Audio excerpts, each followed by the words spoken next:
I caught my wife kissing her affair partner in public, confronted them, and then ghosted her. Born with a silver spoon, I do not understand why people cheat. What kind of beast are we that we would deliberately inflict the worst kind of pain on the person we swore to love, who has been there for us through everything, and made countless sacrifices for our well-being? In the process, we rob our loved one of dignity, pride, self-worth, and a host of other things that cannot be restored. My betrayal happened 25 years ago and completely broke me. I recently read a couple of posts from guys whose betrayals happened years ago too, which has inspired me to write, although advice, support, or condemnation are really no longer pertinent. If you had asked me until that day, I would have stated that I had been born with a silver spoon in my mouth. Although I came from a fairly poor family, I had absolutely everything else because of my Katie. We were born in the same month as first children to young parents who lived on the same street, only a couple of blocks apart. So, my Katie was in my life, right from the start, and we became a thing without knowing it. We spent so much time together that it just seemed natural that she was at my place or I was at hers. By the end of elementary school, a favorite activity of the boys and girls was to meet up somewhere, before we went in for the night, and steal a few kisses. It was never stated, but I didn't kiss the other girls, she only kissed me. Our transition to high school began horribly for me. I have to add at this point that Katie was stunning, like upper first percentile gorgeous. I never saw her equal. All the boys noticed her. The unwritten rules of elementary school did not apply here, and soon all the boys in the school vied for her attention. They staked out her locker, jostled with one another to see her between classes and at lunch. We were always intercepted on the way to school by boys in cars. I was devastated. How could a grade 9 boy have any chance against bigger, stronger, richer boys who had cars and money? My love of school vanished. I became morose, didn't study, and didn't walk her to school. In fact, I told my mom that I wanted to quit. Katie's mom saved the day by phoning my mom to ask if I was okay. I hadn't been over for a long time and Katie was worried about what was going on. She invited me over the next evening and I and Katie sat down and talked. When I explained myself, Katie assured me that as far as she was concerned, I was, am, and always will be her boyfriend. My love of life returned. The unwanted attention of men, though, never went away. By the time grade 12 ended, I had given her a promissory ring, which she had accepted. We had begun making decisions about our careers. She wanted to be a dental technician, and I had decided on a general year of arts and sciences at university. We remained in our parents' homes in order to save money and due to an unexpected offer by her parents. This was fine with us both. A favorite activity of ours was to drive out into the country, away from city lights. We would park our car, throw an unzipped sleeping bag across the hood and windshield, then add a couple of pillows for our heads. We covered up with a light blanket, then snuggled up as we watched the sky, talking, wishing upon the falling stars, etc., before moving to the back seat. We had been sexually active since the summer before. This time we fell asleep and didn't wake up before morning. Her parents were up making breakfast when we arrived, so I prepared myself for a scene. Instead, Katie's mom calmly asked us to sit down and have breakfast. I still waited for the shoe to drop. They asked where we had been, and I thought that at 19 I was old enough to tell them the truth, so it was time to man up. They both smiled, and her dad told us that their main concern was our safety, so instead of using the back seat, I would be welcome to sleep with her in her bedroom. This was before cell phones, by the way, so parents did not know where their kids were and couldn't find out. Her mom told me that it had been clear for a long time that we loved one another and were inseparable, and her dad told me that he was proud that his daughter had found such a fine young man. Our sex was always fantastic. We spent hours discovering our bodies and how to pleasure one another. I was the king of the world. For brevity, I will speed things up, but I wish I could go on. The lengths I went to show her how much I loved her and the thousands of wonderful things we did as a couple might make it easier for readers to relate to the completeness of my destruction when it came. She finished her course and quickly got a job. We took an apartment together. After my 3rd year, I had made the decision, with her input, to go into teaching. I had the capability to do anything else, but teaching afforded us more time together, more time with her, something money could not buy. After my 4th year, I proposed, and we set a date for early summer after I convocated. We stayed in our apartment for 1 more year, and the year following, I had landed a job. We bought a house in which we planned to live forever. We planned on having children after I had been given a permanent contract. At 28, we began our family, welcoming our son David. I was so proud of Katie and David. I think I acted as if Katie was the first woman in the world to give birth. It was wonderful and terrifying. I had prepared for the birth, but the violence of it shocked me. I relied on the 2 mothers for advice, and the 3 women were constantly amused with my playing mother hen. What is she feeling? What does she need? What should I do? When can we have relations again? The birth brought me even closer to Katie. I had often heard that once born, children become the number one in their parents' eyes, supplanting their partners. Not me. Katie was a miracle, a wonder. She had always been my best friend, lover, soulmate, etc. Now she had become my soul itself. There simply was no me without her now. Sometimes in the deadness inside my heart, I can almost conjure these feelings I felt. Even greater pride came when Hannah arrived after David, 3 years later to be exact. Katie's employers were very generous to their employees. Every second year, they would give the hygienists, technicians, receptionists, etc. a 5-day-long weekend. The girls would make all the plans and the practice would pay all the costs. One year, once the kids were older, David 10, Hannah 7, I had made plans to take the kids somewhere special instead of the usual trip to one of the other grandparents. Instead, we were going to a city far away with a famous mall that featured a huge water park, indoor amusements, submarine ride, and so on. Pretty exciting for all three of us. Once it was time, I drove my love to the airport where she was to meet up with the others, and we set off.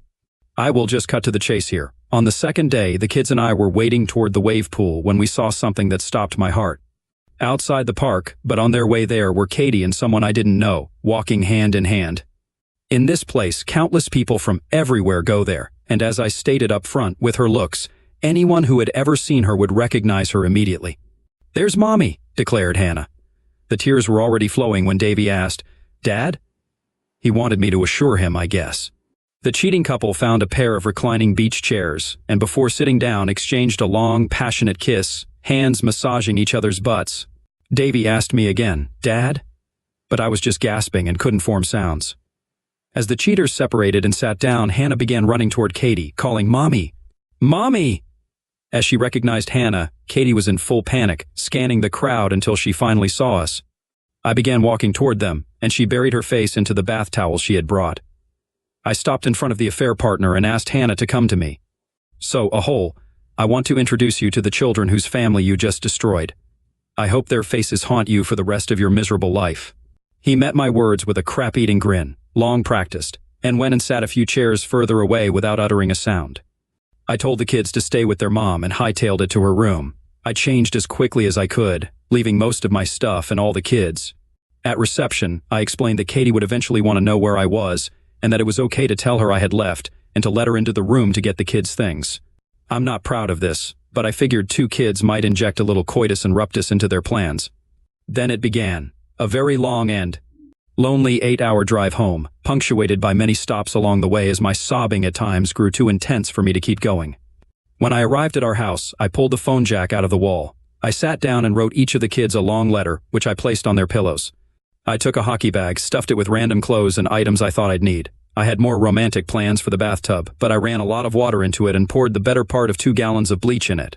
Then, I threw in every wedding picture or photo of the 2 of us I could find, all the pre-children photo albums, and all the lingerie and other sexy things I had given her, wedding certificate too. Before I left, I laid out the house for the reception I had wanted to give her. The week before, I had purchased 200 thick white candles of various heights and commissioned 2 of Katie's colleagues to get me the oils and lotions she might like. I laid out the candles, beginning at the entrance like a little path leading to the bathroom. Candles crowded all the horizontal surfaces in the bathroom, and the bath oils and lotions were placed nearest to the tub. I had gotten 2 new large hotel-grade white bath towels that I placed on the toilet seat. On top of that was the lingerie and other sexy things I had bought for the night, except I cut them up. The kids were to stay with Grandpa and Grandma, and our neighbor and his wife were to light the candles after I phoned them from the airport. Our bedroom, too, was loaded with candles, and I folded over her side of the bed and tore off the petals of 2 dozen roses to sprinkle onto the sheets. It was to be the homecoming of all time. I left my wedding ring on the kitchen table, scooped a few photos of the kids, and left forever.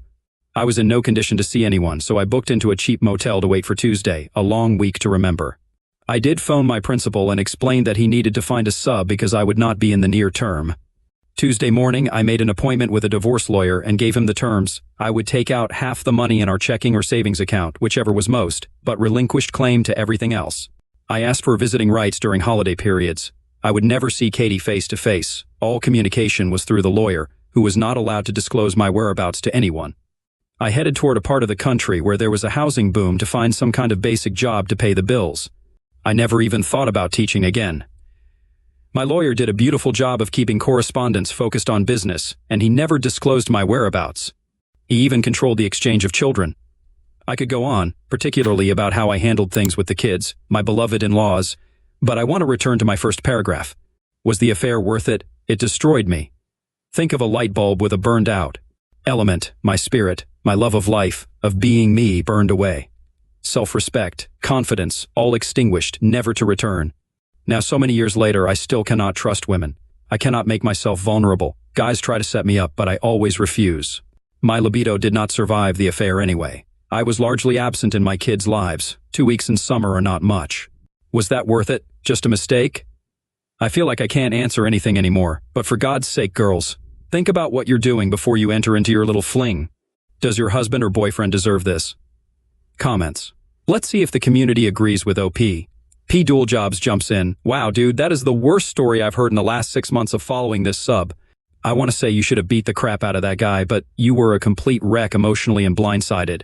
How did you get back in contact with your kids, even though very infrequently? Wallman81 wants to say this. Oh man, my heart breaks for what you went through. I will give you commendations for not staying with your ex-wife and for not doing the pick-me dance.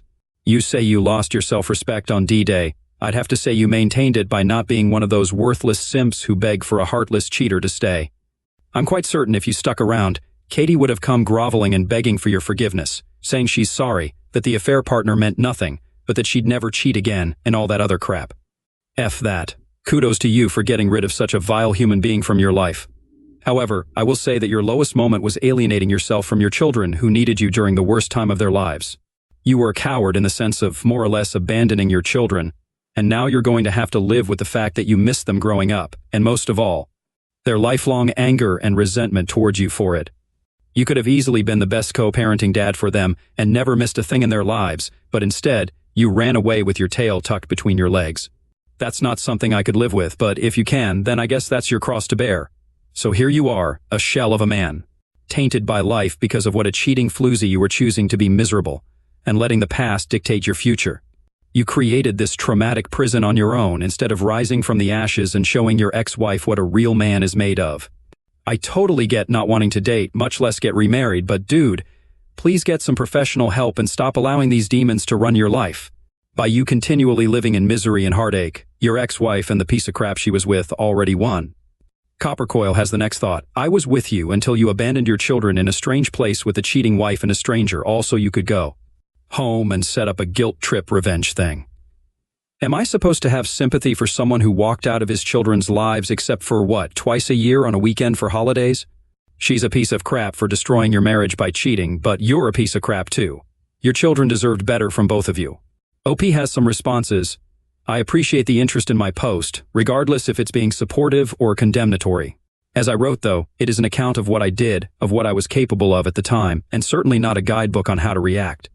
I have replayed that moment in my head countless times, and I still don't know if I could have done better. A better man might have, but not me. Mr. Wallman81, for example, is a hard marker, but I accept his words. I don't think he understood my being completely broken.